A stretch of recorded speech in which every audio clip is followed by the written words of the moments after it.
오늘은 환란 전 휴거의 근거라고 하는 제목으로 말씀을 드리겠습니다. 휴거에 관한 말씀 시리즈의 두 번째 말씀이 되겠습니다.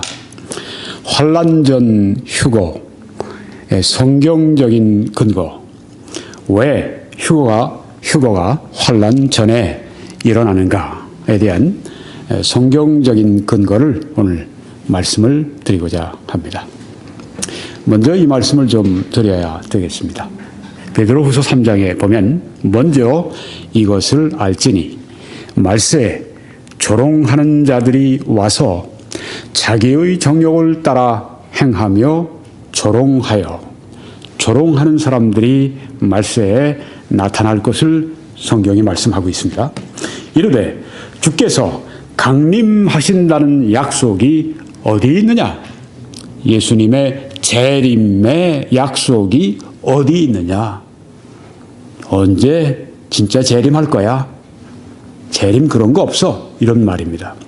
조상들이 잔 후로부터 만물이 처음 창조될 때와 같이 그냥 있다 하니, 이렇게 하면서 이제 그리스도인들, 예수님의 재림을 믿는 그리스도인들에 대해서 믿음을 흔드는 도전을 한다고 하는 것입니다.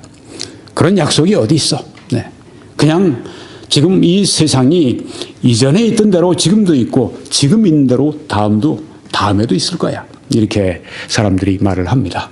네. 뭐 그냥 사람 사는 게 이렇지. 네. 뭐 이렇게 살아왔고 앞으로도 이렇게 살아갈 거고 뭘 달라질 게 뭐가 있어? 이렇게 말을 하는 것입니다. 정말 그렇습니까? 결코 그렇지 않습니다. 여러분, 먼저 우리가 예수님의 재림을 왜 확신하는가? 미래를 왜 우리가 기다리고 확신을 합니까? 근거 가운데 하나는 과거를 보기 때문입니다. 과거를 바라볼 때 미래를 우리가 확신 있게 볼 수가 있습니다. 자, 예수님이 다시 오신다고 말씀하셨고 예수님은 다시 분명히 오십니다. 근데 예수님은 두 번째 오시는 겁니다. 예수님은 2000년 전에 처음 오셨습니다. 근데 2000년 전에 처음 오실 때도 예수님은 오신다고 성경에 여러 가지로 말씀을 하셨습니다. 어떤 모습으로 이 땅에 성육신하시고 처음 오실 것에 대해서 너무 성경에 자세하게 세밀하게 예언을 하시고 그것을 이루셨습니다. 그러니까 그 이루신 걸 볼 때 예수님의 재림도 확실히 이루어진다고 하는 것입니다. 예수님이 초림하실 때 그 이전에 말씀하셨던 예언을 좀 생각해 보면은 예수님은 다윗의 후손으로 오신다고 하는 그 약속을 그대로 이루셨습니다.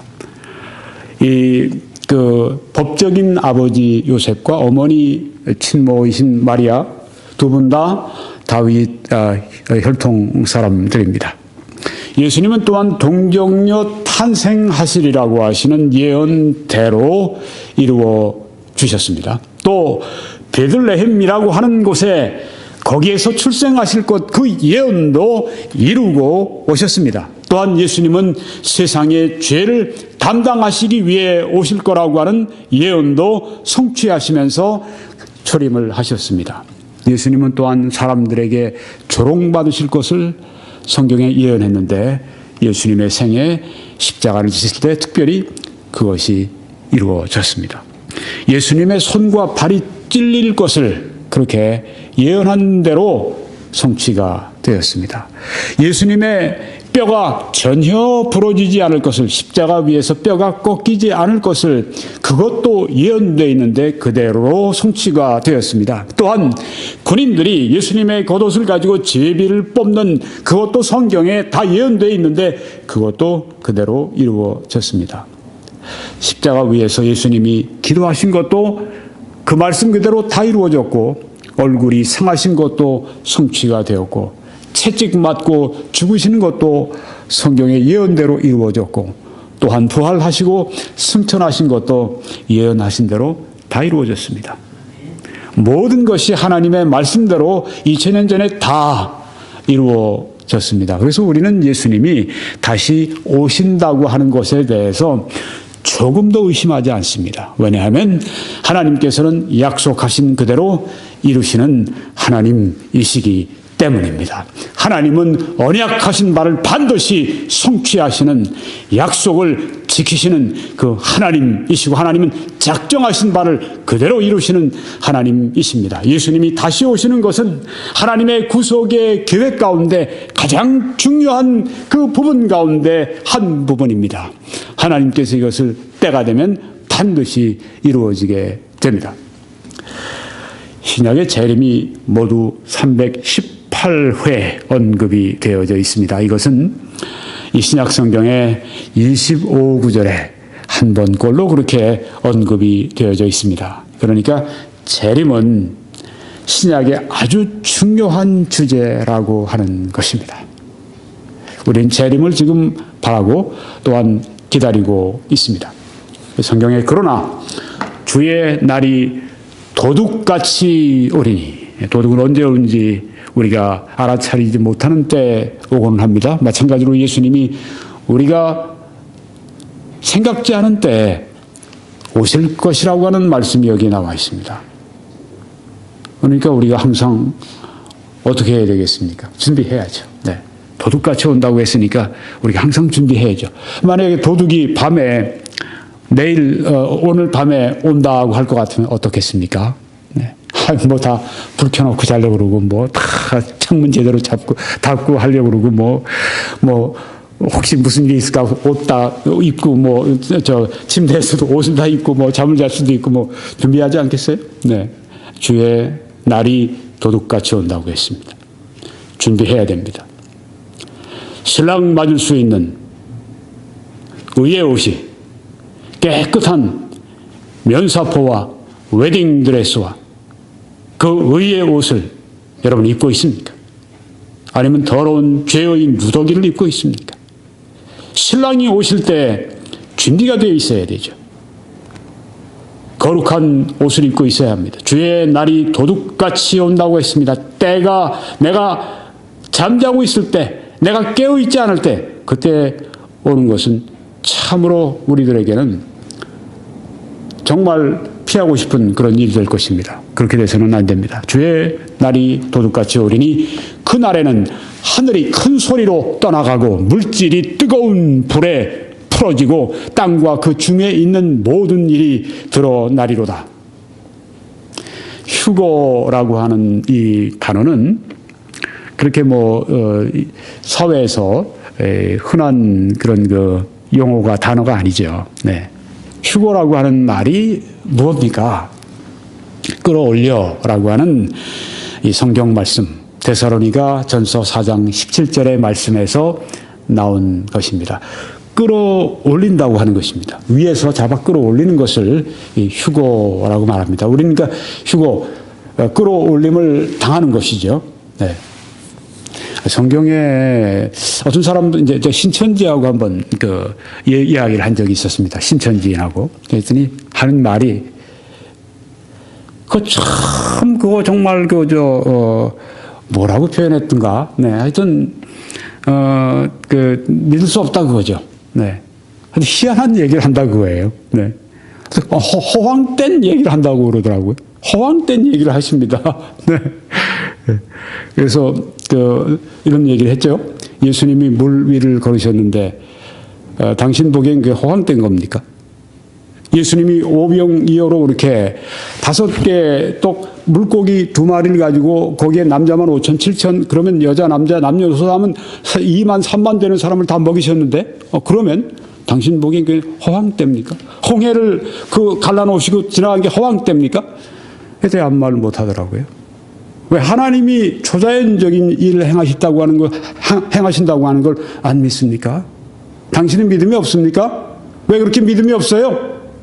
그렇게 나가야 됩니다. 네. 그렇게 공격을 받으면 가만히 꿍 하고서는 뒤로 밀려가 있으면 안 되고 탁탁 해서 아주 탁 밀어쳐야 되는 겁니다. 특별히 이단교리 가지고 있는 사람들하고 할 때는 그 뒤로 정통 교회에 있는 성도들이 말씀을 잘 알아야 척척척척 해서 그냥 말씀을 가지고 싸움을 하지 않겠습니까? 네. 휴거.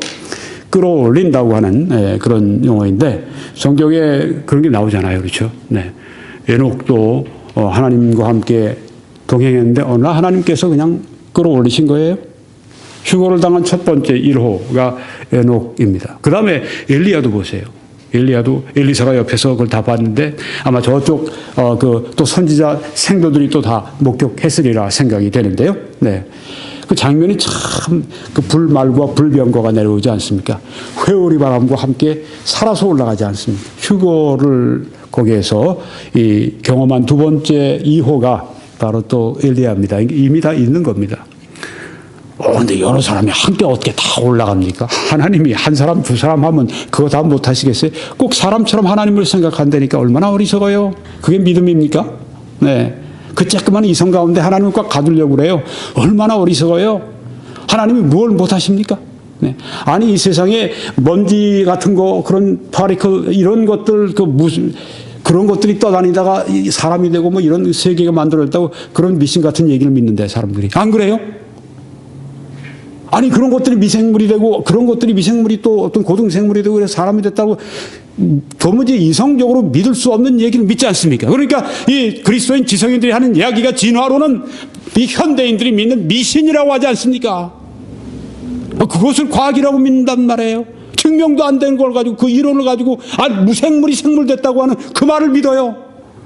그런데도 불구하고 여기 지금 하나님께서 약속 가운데 다 이루셨는데 또한 여기에 그 휴거를 하나님께서 하시겠다고 하는데 그걸 또 안 믿어요.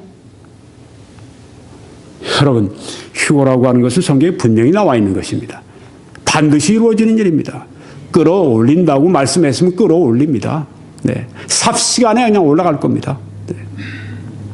나 올라가면 나 고소공포증이 있는데 걱정하지 말아요. 그냥 얼마나 빨리 하나님께서 그냥 초자연적으로 잡아 끄시는지 눈 깜짝할 사이에 변화되고 눈 깜짝할 사이에 끌어올리게 될 것입니다. 예수님은 좀 천천히 올라가셨어요. 그렇죠? 승천하실 때 보면 천천히 올라가신 것을 성경이 볼 수 있습니다. 제자들이 쭉 바라봤어요. 네, 아마 이 끌어올리는 건 삽시간에 올라갈 겁니다. catch away, 아주 낚아채는 것입니다. 네. 그냥 이 바다에서 바다 낚시를 이제 하고 있는 사람들 뭐가 탁 걸리면 그냥 잡아채는 것처럼 그냥 확 잡아 끌어올려가는 것입니다. 이 말씀을 들은 분 가운데, 시청하신 분 가운데 어떤 분이 목사님 그 단어가 영어로 snatch away 하면 더 좋을 것 같습니다. 그 단어 참 좋아요. snatch, 채간다는 말이에요. 탁 채가는 겁니다. 네, 하나님께서 그냥 그때 휴거할 때 탁 사람들을 채가시는 겁니다. caught up, 네, 올라가시는 겁니다. 영어로 rapture, 라틴어로 raptura라고 하는 라틴어 불게이트 성경 가운데 있는 거를 영어로 rapture, 이 휴거 우리말로 번역을 한 겁니다. 헬라어로 할파조라고 하는 snatch away, 취해서 올라가는 겁니다. 독수리가 어떤 이 자그마한 이 생물체를 바라보고 내려와서 탁 먹이를 잡아서 팍 치우는 휴거가 바로 그런 것입니다. 어떤 분들은 아마 난 그런 것보단 콜롬비아와 같은 게 올라가는 그런 식으로 괜찮아요. 뭐 어떻게 상상하든지 뭐 누가 알겠습니까? 뭐 네. 하여튼 끌어올린다고 성경에 말씀을 한 것입니다. 여기 보십시오. 그 후에 우리 살아남은 자들도 그들과 함께 구름 속으로, 구름 이미 죽었다가 일어난 사람들입니다. 그들과 함께 모두 함께 수천 수만의 사람들이 구름 속으로 끌어올린다고 했습니다. 구름 속으로 끌어올린다고 했습니다. 공중에서 주를 영접하게 하시리니, 주님을 영접하는 것입니다. 놀라운 주님과의 재회입니다. 또한 신랑과 준비된 신부의 만남인 것입니다. 준비해야죠. 네.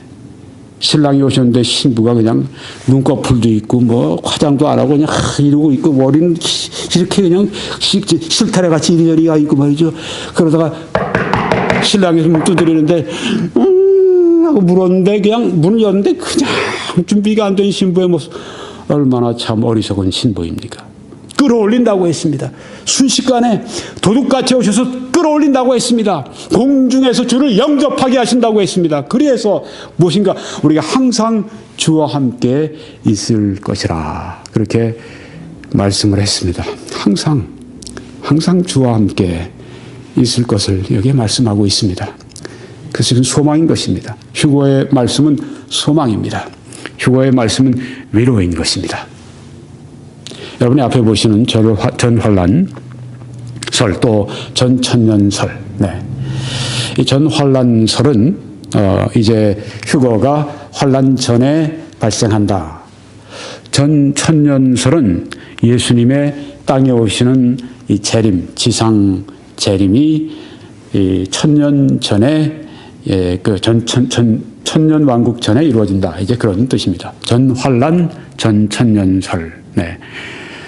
자, 여러분이 지금 보시면은 여기에 교회 시대가 십자가부터 이제 오른쪽으로 갑니다. 네, 그러면 거기에 다윗의 별을 제가 표시를 했습니다. 빨간 별. 네, 그때가 이제 교회 시대의 마지막이고 7년 환란의 시작이고 그 접경 그 보더입니다. 네, 거기에서 이제 주님께서 공중에 오시고 우리 자녀들을 잡아 끌어올리셔서 공중에서 주를 영접하게 하십니다.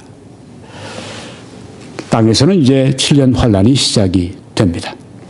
하늘에서는 그리스도의 심판대에서 그리스도인들이 그 삶을 어떻게 살았는가에 대해서 하나님 앞에 낱낱이 심판을 받게 되고, 그리고 이제 혼인잔치가 열리게 됩니다. 7년 후 주님께서 지상으로 재림하실 때 성도들이 함께 내려오게 됩니다. 그리고 이 지상에 천년 왕국이 펼쳐지고 주님이 다스리시고 거기에 성도들이 함께 있게 됩니다.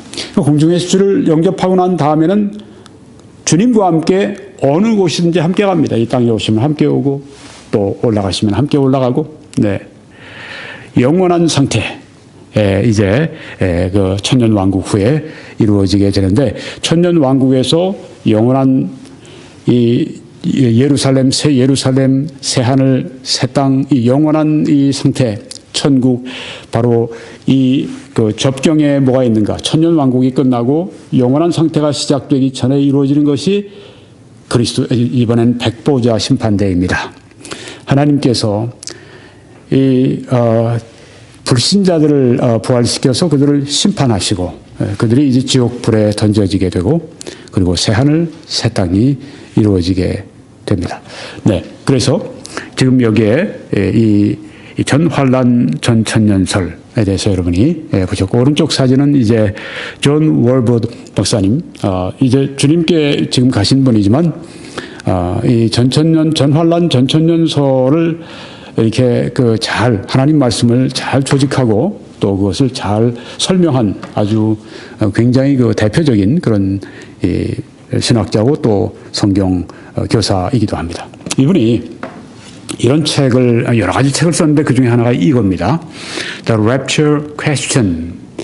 이 휴거에 관한 질문, 네, 휴거에 관한 질문이라고 하는 이 책을 저술했습니다. 휴거가 뭔지 아주 그냥 잘 그렇게 설명을 아주 뭐 구체적으로 잘 여러 가지 전반적인 걸 다 다루었어요. 그 중에 맨 마지막 이 챕터 맨 마지막 장에 가면은 환란 전에 휴거하는데 왜 그런가? 50가지 이유를 거기에 적어놓은 것을 볼 수가 있습니다. 50가지나. 네. 왜 휴거가 환란 시기 전에 발생하는가? 성경적으로. 네. 50가지의 이 근거를 제시를 했습니다. 오늘 그걸 다 말씀드릴 수는 없고요. 네, 오늘은 3개만 제가 말씀을 드리려고 합니다만은, 네, 50가지나 이유가 됩니다. 네. 사람들이 이 땅에 미중유의 환란의 시대가 온다고 하면 거기 살고 싶은 사람이 누가 있겠어요? 한국에 지금 뭐 이런 말을 하면 좀 기분 나쁘게 들 수 있지만, 네, 전쟁이 일어난다고 해보세요. 네. 전쟁의 소문이 막 들리고 막 불안하고 그러면 사람들이 아마 나도 이민 갈까? 나도 그냥 어디 다른 데로 가버릴까? 뭐 이런 생각이 아마 더 들 수도 있겠죠. 네. 원치 않습니다, 사람들은. 미중유의 환란이 온다고 생각해 보세요. 네. 그럼 우리가 그 환란 시대에 통과하지 않으면 좋겠는데, 그렇게 우리가 좀 성경을 좀 그런 각도에서 좀 볼까? 그렇게 해서 이제 환란 전 휴거가 나온 게 아닙니다. 네. 그런 것은 믿으면 안 됩니다. 네. 내 생각하는 바대로 성경을 그렇게 해석을 하려고 하는 거, 이 성경을 아주 왜곡하는 방법인데요. 그 영원히 망하는 방법 중에 하나입니다. 네. 결코 그렇게 해서는 안 됩니다. 이걸 극단적으로 하는 자들이 바로 그 나쁜 이 이단의 교주들입니다. 이 사람들은 화인 맞은 양심 가진 사람들이에요. 성경 말씀을 가지고 그 앞에 두렵고 떠는 그 사람들이 아니라 성경 말씀을 지 멋대로 이리저리 그 왜곡을 해가지고 자기 원하는 종교를 만들어냅니다. 이만희 씨 같은 사람은 신천지교를 만들었고 또 통일교도 나왔고, 네, 안상훈교도 나왔고, 요새 뭐 장길자교가 됐나요? 네. 여러분, 이 성경에 우리가 왜 환난 전 휴거를 믿는가? 오늘 성경적인 근거를 제가 세 가지만 말씀을 드리려고 합니다. 그런데 한 가지 우리가 좀 조심할 것은 내가 믿는 바가 아니면 당신은 잘못 믿는 거예요. 너무 독선적인 태도는 안 좋다고 하는 것입니다. 나는 환난 전 휴거, 나는 이것이 성경적이라고 믿고 이것 아니면 다 이건 가짜요. 심지어 어떤 사람들은 내 식대로 믿지 않으면 이단이요 하는 이런 사람들이 있어요. 참 아주 잘못된 것입니다. 언제 이단이라고 하는가? 삼위일체 같은 아주 중요한 아주 근본적인 진리를 훼손할 때 이단이라고 우리가 말을 해야 되는 것입니다. 네. 예수님의 신성 이런 것을 이제 예를 들면 여호와의 증인 같은 데는 어떻게 믿는가? 미가엘 천사장이라고 하거든요. 그럼 구원 못 받아요.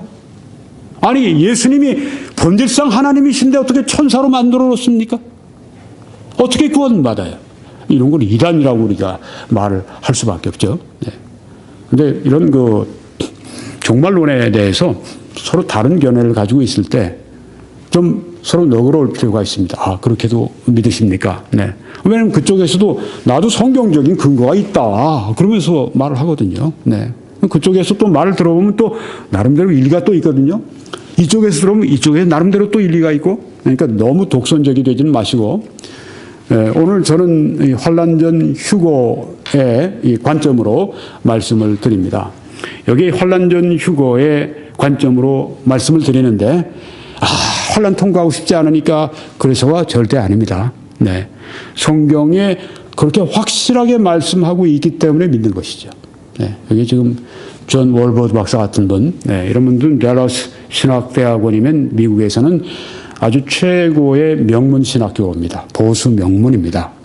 이런 데에서 수십 년 동안 조직 신학을 가르쳤고, 네. 신학 중에서도 아주 조직 신학은 꽃이라고 볼 수 있어요. 신학교에. 조직 신학 박사고 교수고 학장도 지내셨고, 네, 미국에서 가장 이 예언서에 대한 권위고 또 특별히 이 환난 전 휴거 프리-트리블레이셔니즘 여기에 아주 foremost 아주 그냥 최고의 권위 가운데 한 분입니다. 이런 분들은 어떤 분들인가? 아주 그냥 통속적으로 이렇게 그냥 너무 아주 이렇게 환난 전 휴거 가지고서 사람들 너무 이렇게 겁주고 이런 사람들이 절대 아닙니다. 네. 이 환난 전 휴거 이런 휴거나 재림에 관한 말씀을 들으면 어떻게 돼야 됩니까? 겁먹고 그러면 안 되죠. 정신 바짝 들어야죠. 네. 내가 이렇게 살아서는 안 되는구나.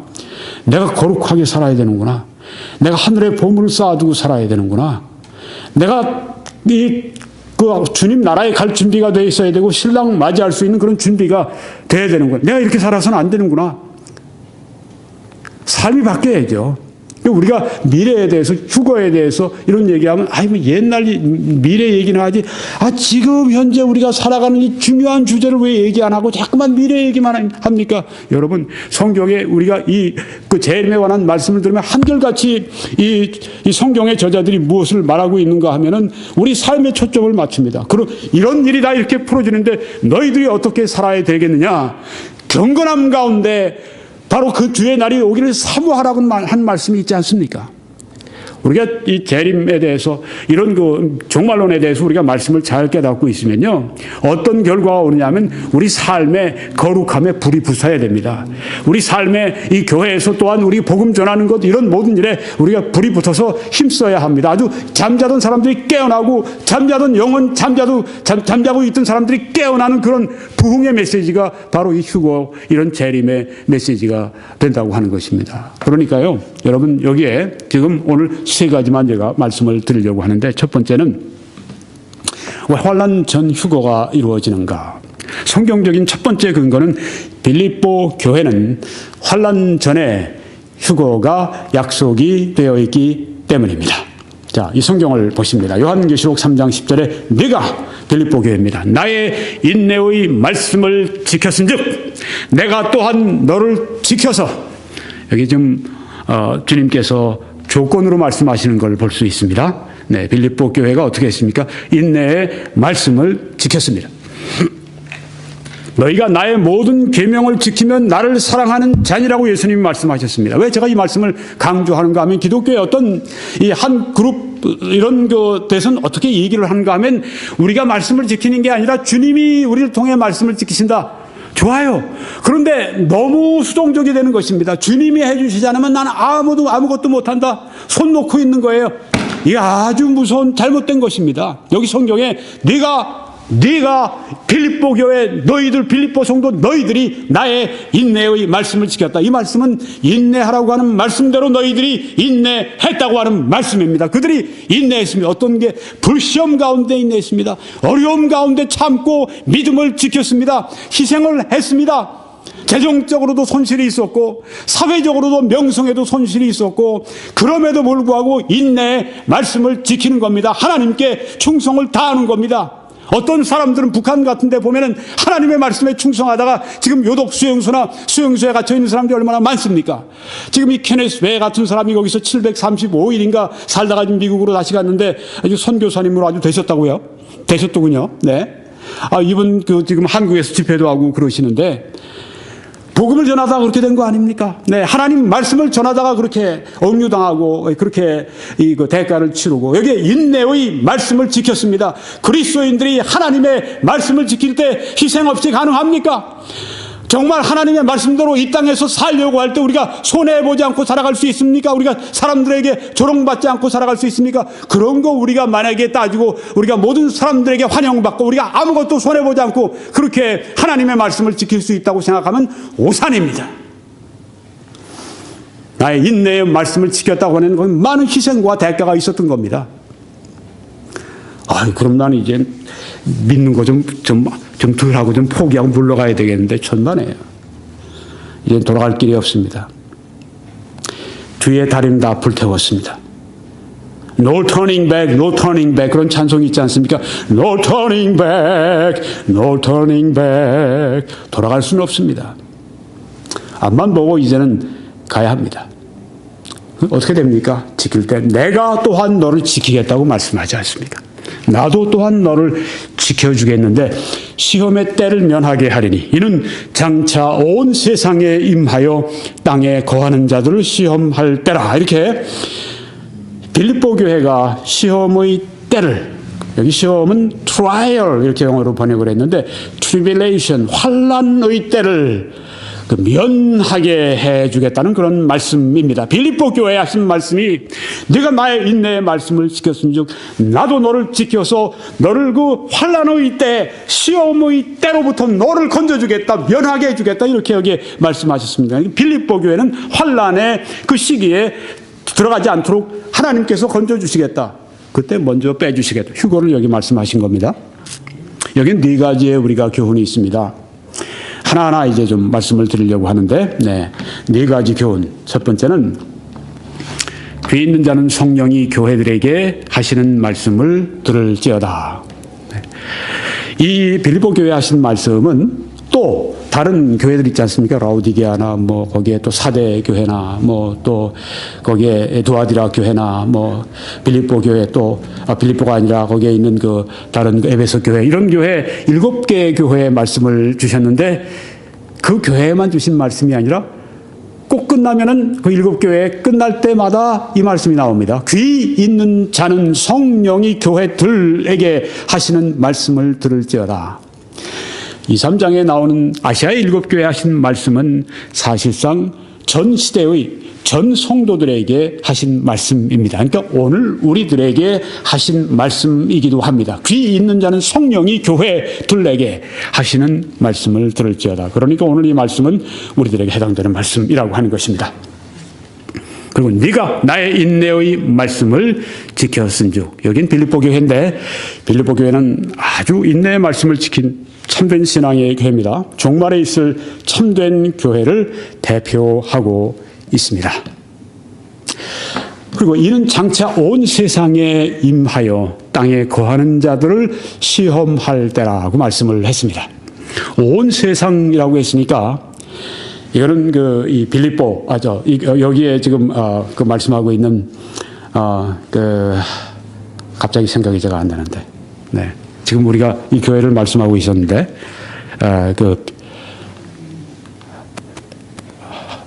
제가 왜 오늘 이렇게 생각이 안 나는지. 빌립보 교회죠. 맞죠? 빌라델비아 교회죠. 네. 제가 빌립보하고 빌라델비아를 좀 혼동해서 그랬는데, 네. 빌라델비아 교회에 대한 말씀입니다. 네. 빌립보하고 달라요. 빌라델비아. 네. 빌라델비아 교회. 네. 온 세상과 이 빌라델비아는 너무 차이가 납니다. 그러니까 빌라델비아 교회만 주신 것이 아니라 온 세상에 임하는 그런 말씀입니다. 그러니까 앞으로 온 세상에 임하는 그 시험, 환난 시기에 바로 그때 직전에 있는 교회를 상대로 말씀을 하신 것이다. 이렇게 보는 것이 더 타당하겠죠? 네. 온 세상에 임하는 그때.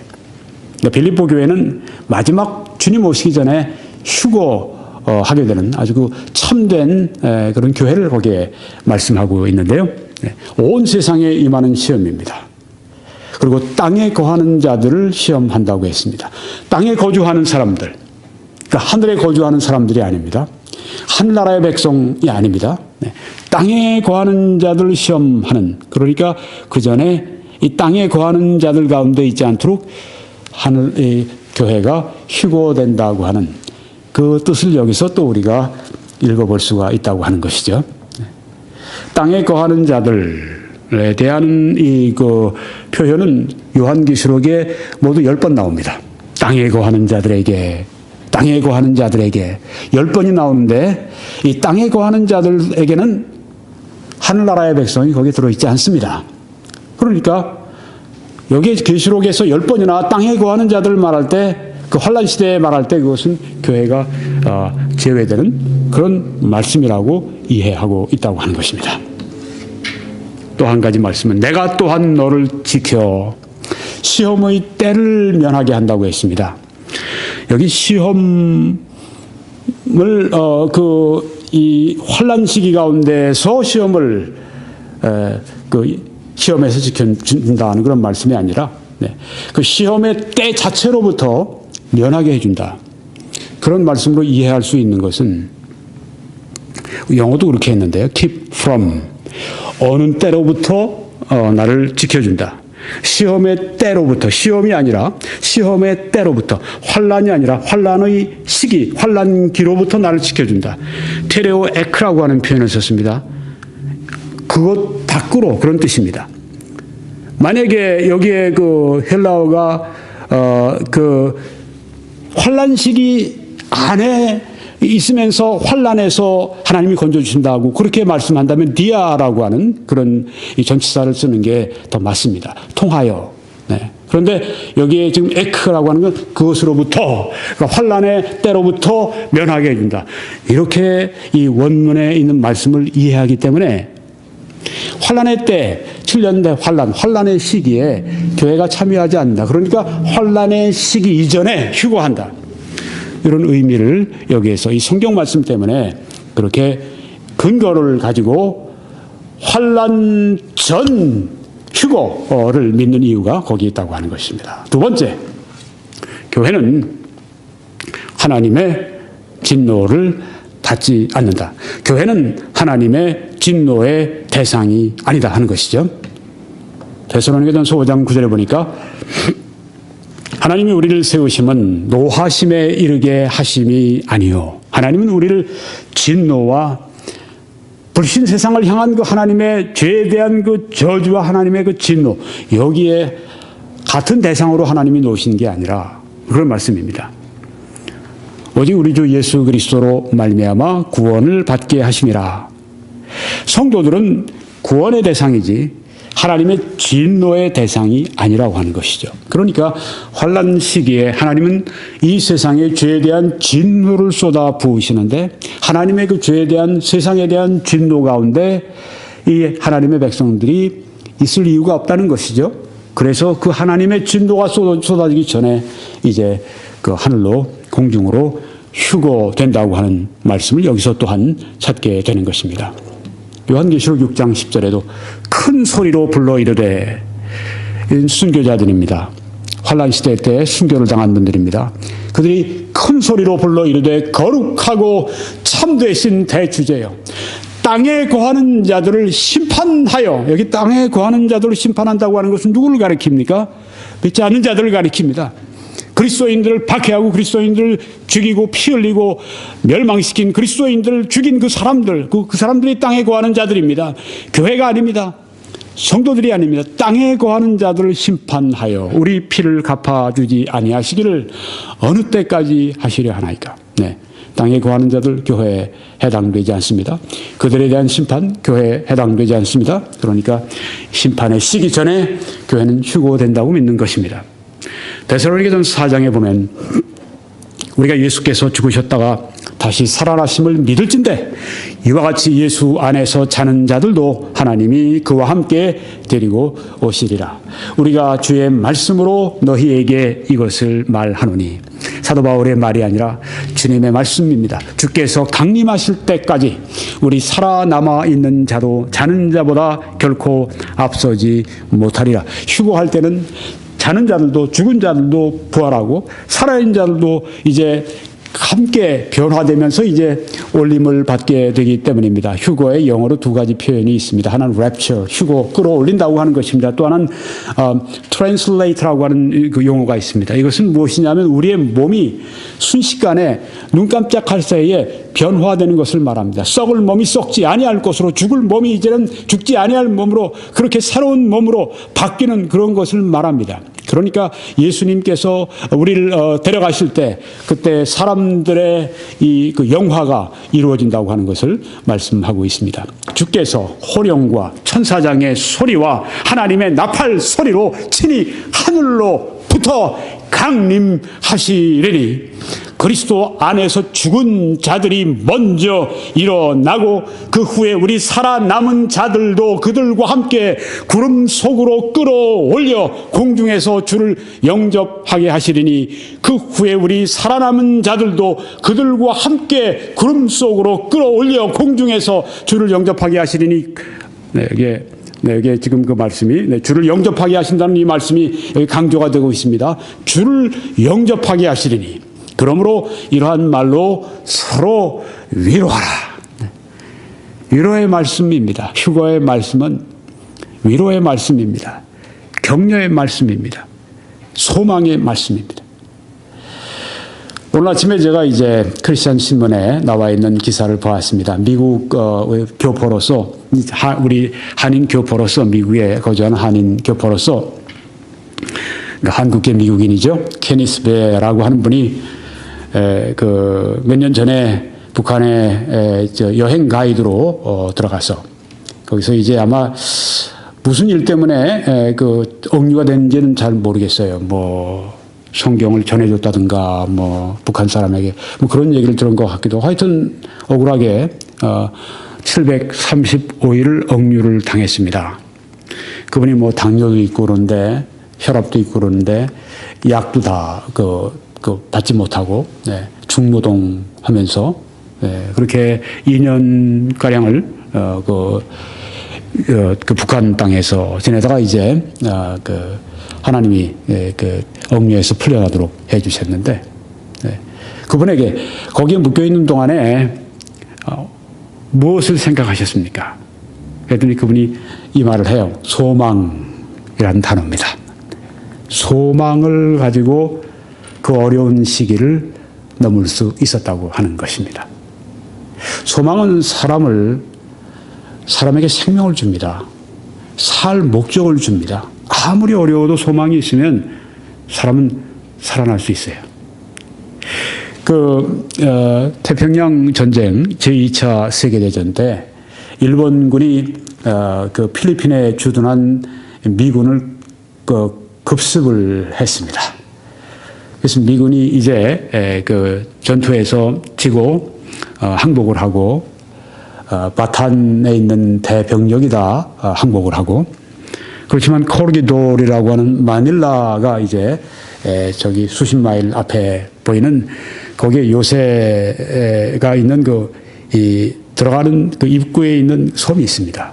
거기로 이제 미군들이 와서 최후의 저항을 하고 있습니다. 한 6개월 이상을 끝까지 일본군에게 항복하지 않고 콜기돌 요새에서 이제 그 섬에서 싸움을 하는데, 그 당시에 사령관이었었던 메가더는 미국 정부의 방침에 따라서 이제 태평양 그 사령관으로 이렇게 해서 중요한 장군이니까 거기서 잡히거나 죽으면 안 되니까 미국 정부에서 이제 그렇게 해서 그 메가더를 빼간 것입니다.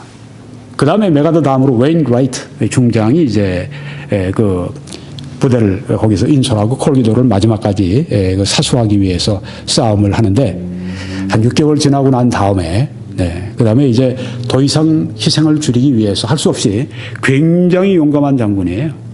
그 보면 무거운 훈장도 받고 뭐 아주 이렇게 그 참호 속에 있는 그 자기 병사들을 직접 자기가 막 포탄 속에서 찾아서 막 가서 그들을 격려하고, 대단한 장군인데 그냥 그렇게 해서 항복을 할 수밖에 없었어요.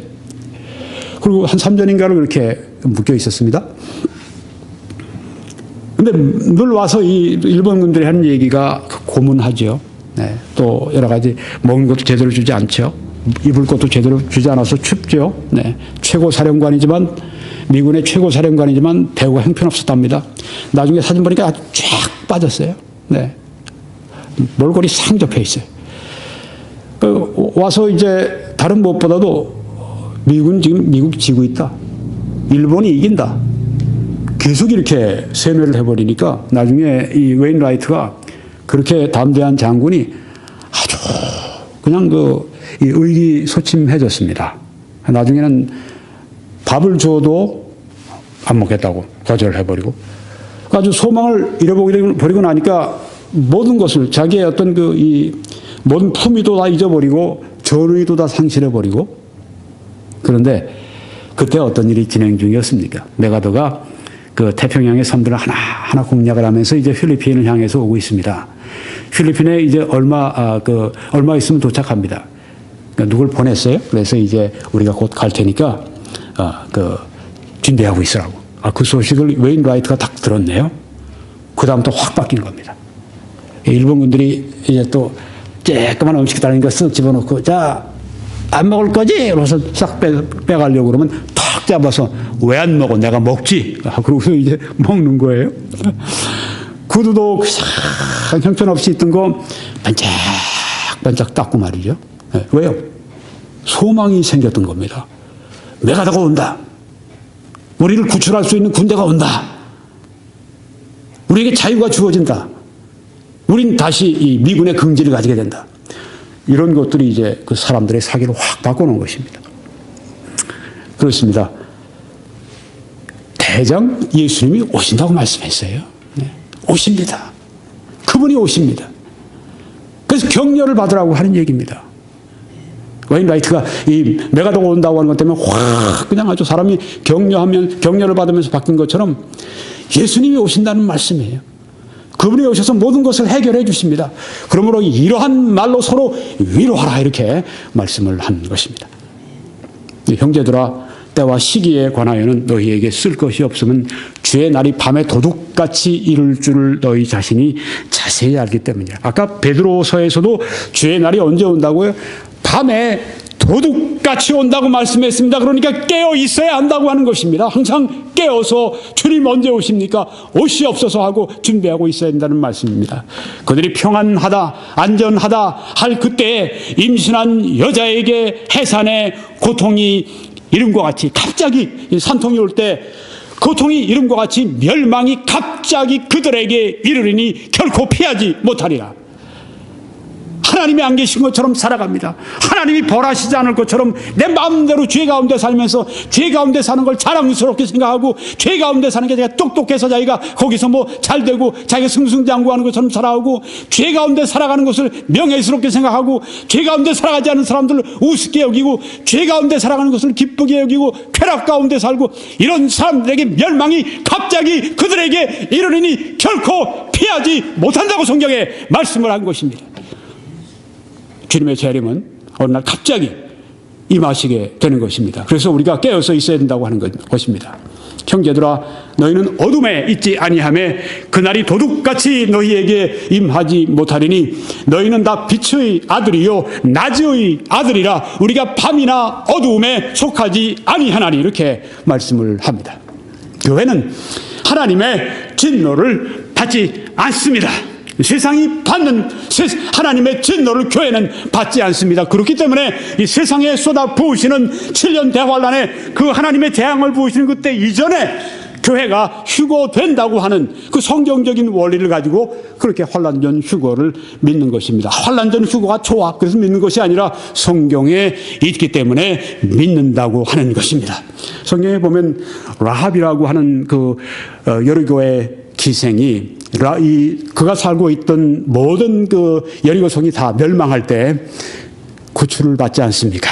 구원받은 백성 라합이 하나님의 진노로부터 여리고의 그 진노로부터 그가 구출되는 것을 볼 수 있습니다. 롯도 역시 그 소돔과 고모라에 살면서 하나님께서 그 롯을 먼저 건져내신 다음에 그 다음에 이 소돔과 고모라를 멸망시켰습니다. 에녹도 그 죄 많은 세상에 있었지만 하나님께서 그를 낚아채셔서 하늘로 들어 올리셨습니다. 이처럼 교회는 하나님의 진노를 받지 않고 휴고 당한다고 하는 것입니다. 세 번째 마지막 이유는 교회는 환난 기간에 언급되지 않고 있기 때문입니다.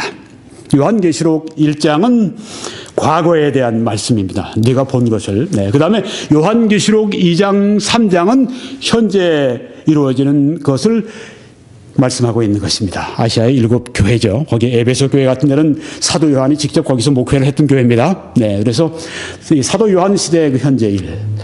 요한계시록 4장으로부터 22장까지는 미래, 특별히 4장에서 19장까지는 무엇인가 하면은 환란 시기입니다. 그래서 19장에서 이제 환란 시기에서 천년왕국으로 바뀌고 이제 그 영원한 상태로 이제 그다음 나가게 되는데요. 그래서 요한계시록은 셋으로 구성이 되어 있습니다. 세 시대입니다. 첫째, 1장은 과거, 2, 3장은 현재, 4장에서 22장까지는 미래, 이렇게 셋으로 구성이 되어 있습니다.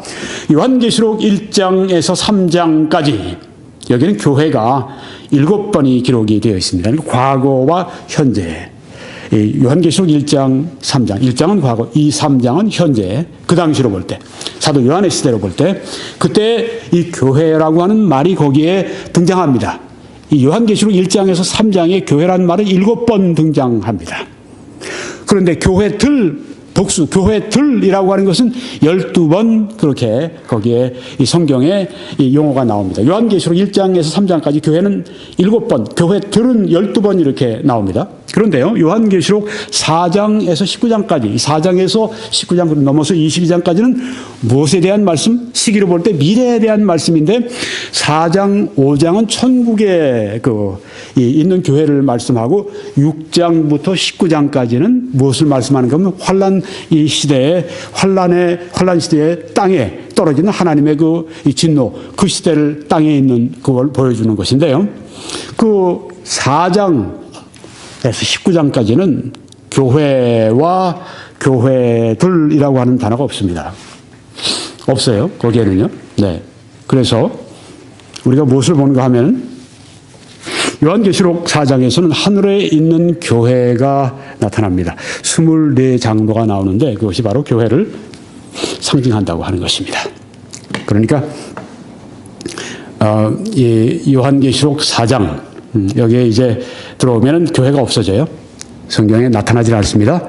그런데 하늘에 있는 교회인 24장로가 나타납니다. 그러니까 교회는 어디 있는가? 하늘에 올라가 있다고 하는 거죠. 즉 휴거됐다고 하는 것입니다. 요한계시록 3장이 맞춰지게 되면 그 다음에 이제 하늘에 대한 말씀이 나오는데 거기에 교회가 있다고 하는 것입니다. 그리고 5장까지 하늘, 그 다음에 6장부터 그 환란 시대가 시작이 되는데 거기는 교회가 나타나 있지 않습니다. 그래서 이 환란 전 휴거를 믿는 분들은, 그러니까 전 환란설을 믿는 분들은 그렇습니다. 교회가 나타나 있지 않습니다. 교회가 나와 있지 않습니다. 4장부터 19장까지는 교회가 나와 있지 않습니다. 그러니까 교회는 이 환란 시기에 이 땅에 있지 않고 이제 휴거됐다고 하는 그런 뜻이라고 그렇게 믿는다고 하는 것입니다. 자, 이런 시대에 우리가 어떻게 살아야 될 것인가? 예수님의 재림을 준비해야 합니다. 먼저 아직까지 예수님을 구주로 영접하시지 않은 분들이 있으면은 이 시간 예수님을 구세주로 마음속에 영접하시기를 바랍니다. 그것이 구원의 길이고 또 그것이 휴거 시기에 함께 하늘로 휴거할 수 있는 유일한 길이기 때문에 그렇습니다. 내가 곧 길이요 진리요 생명이니 나로 말미암지 않고는 아버지께로 올 자가 아무도 없다고 말씀을 했습니다. 예수님은 그래서 우리를 구원하시기 위해서 오셨습니다. 예수님 홀로 우리를 구원하십니다. 우리도 거기에다가 조금 뭔가 도움을 드리고 그럴 필요도 없고 그럴 수도 없습니다.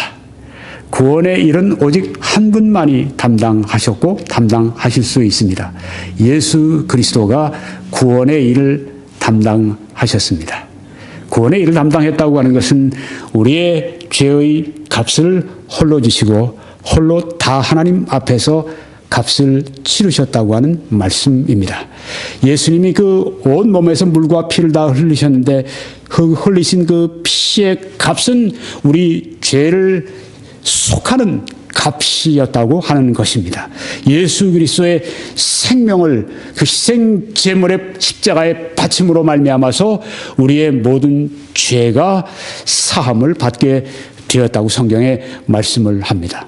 그래서 이제 십자가 그늘 밑에 피할 때 예수 그리스도의 십자가를 붙들 때 예수님 구주로 마음속에 영접을 할 때 예수님 공로 때문에 마치 내가 공로를 쌓은 것처럼 하나님께서 여겨 주십니다. 예수님이 십자가에서 죄의 값을 다 갚으신 것이 바로 내가 한 것처럼, 왜냐하면 예수님을 믿고 예수님과 하나 되면 예수님의 공로가 다 나의 것이 되도록 그렇게 만들어 주신 것입니다. 오늘 이 시간 이렇게 기도하십시오. 예수님, 저는 죄인입니다. 하나님의 법을 깨뜨렸습니다. 회개합니다. 마음을 바꾸겠습니다. 그리고 예수님을 저의 구세주로 믿겠습니다. 나의 죄를 위해 죽으시고 장사 지낸 바 되셨다가 사흘 만에 다시 살아나신 것을 제가 믿습니다. 이 시간 저를 구원해 주십시오. 이 기도만큼 하나님이 기뻐하시는 기도가 없습니다. 이걸 죄인의 기도다 그렇게 표현을 하는데요. 이 시간 그 기도를 들으셨으면 하나님이 들으셨습니다. 그리스도인들은 거룩한 삶을 살아가시기를 바랍니다.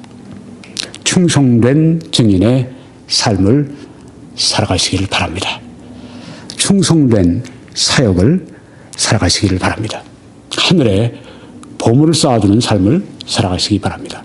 또 말씀이 내 안에 풍성히 거하는 삶을 살아가시기를 바랍니다. 거룩한 삶, 능력 있는 삶, 이것은 하나님 말씀이 없이는 절대 이루어질 수가 없습니다. 하나님 말씀을 소홀히 해서는 결코 승리의 삶을 살아갈 수가 없습니다. 하나님 말씀이 우리 안에 풍성히 거한다고 하는 것은 단순한 지식이, 성경 지식이 내 머릿속에 있다고 한 그 정도가 아닙니다.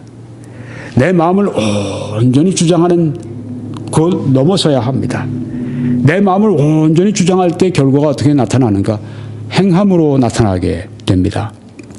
우리 행함 가운데 하나님의 말씀이 실천돼야 합니다. 너희가 내 계명을 지키면 나를 사랑하는 자니라고 말씀을 했고 내 계명을 지키는 자가 내 말에 거하면 참 내 제자가 된다고 말씀을 했습니다. 누가 참된 제자인가, 누가 참된 그리스도인인가, 그 결정은 하나님의 말씀 가운데 거하는 거에 달려 있습니다. 하나님의 말씀 가운데 우리가 우리의 손과 발에, 우리의 삶 가운데 어느 곳에서나, 가정에서나, 직장에서나, 학교에서나, 사업체에서나, 어디에서나 하나님의 말씀이 나의 손과 발, 나의 용모, 나의 행동, 나의 결정, 이 모든 걸 통해 나타나기 위해서 해야 할 일이 있습니다. 내 마음 안에 먼저 하나님의 말씀이 충만히 들어있어야 합니다. 하나님 말씀을 주야로 묵상하십시오. 하나님 말씀 가운데 여러분이 거하시도록 그렇게 하십시오. 그리고 성령의 충만함을 받으십시오. 성령의 지배에 내 자신을 맡길수록 그만큼 더 성령의 지배가 강화가 됩니다. 내가 점점 내 자신에게 집중하고 내가 나의 뜻에 복종하면 그만큼 성령의 역사가 내 안에서 감소가 되고 성령이 슬퍼하시고 근심하시게 됩니다. 나의 말 하나, 나의 행동 하나하나에 모든 것이 성령의 뜻에 완전히 복종하도록 그렇게 하기 위해서 하나님 말씀에 복종하는 게 성령의 뜻에 복종하는 것이죠. 성령의 말씀이니까요. 그렇게 성령께 우리가 복종하고 성령의 충만함을, 성령의 능력을 구하고 성령의 능력 가운데, 거룩 가운데 살아갈 수 있도록, 내가 오늘보다 내일 더 거룩해질수록, 내가 지금보다 더욱 사랑이 많은 사람이 될 수 있도록, 더욱 거룩함이 많아질 수 있도록, 내 안에 성령의 지배가 더욱 강화되도록, 오 하나님, 성령으로 저를 더 지배해 주시고 성령으로 저를 더 컨트롤해 주시고 성령의 완전히 내가 지배를 받는 삶이 되게 해 주십시오. 이게 성령의 충만함인데, 이 성령의 충만함을 무엇보다 사모하고 갈구해야 될 줄 믿습니다. 아침에 일어나서 오 주님 갈급합니다. 성령의 능력을 주십시오. 일하는 가운데도 하루 중에도 오 하나님 성령의 능력을 주십시오. 우리가 잘 때도 오 하나님 꿈 중에라도 내가 하나님의 하나님의 임재를 제가 느끼기 원합니다. 성령으로 충만하게 해주십시오. 성령 충만하게 해주십시오. 그런 삶을 우리가 살아가야 할 줄 믿습니다. 결론을 짓고 마칩니다. 오늘 환란 전 휴거의 전 천년 신앙의 성경적인 근거를 세 가지 말씀을 드렸습니다. 네, 오늘 이것으로 말씀을 마치면서 여러분들이 이제 www.21church.com에 들어오셔서 말씀들을 시청하시되 이전에 보신 말씀도 다시 한번 기회가 있을 때 여러분이 시청하시기를 바랍니다. 또 여러분들이 이 사역에 함께 서주시기를 바랍니다. 무엇보다 기도해 주시고요. 또 다른 분들에게 알려주시기 바랍니다. 공유해 주시기도 하고 또 이메일도 좀 보내주시고, 그렇게 해서 이게 전도입니다. 이게 또 사역이 되기도 합니다. 그래서 여러분들이 여러 사람들에게 이 말씀을 함께 나눠주는 그런 일을 해주시고, 또 성령의 인도하심이 있으면 재정적인 후원도 저희 사역에 해 주시기를 바랍니다. 웹사이트에 들어오시면 왼쪽에 메뉴의 맨 밑에 보시면 선교 헌금 메뉴가 있는데 클릭해 보시면 거기에 필요한 정보가 다 들어 있습니다. 여러분들이 그렇게 하실 때 하나님의 크신 축복이 여러분들과 함께 하시기를 간절히 축원합니다. 아멘.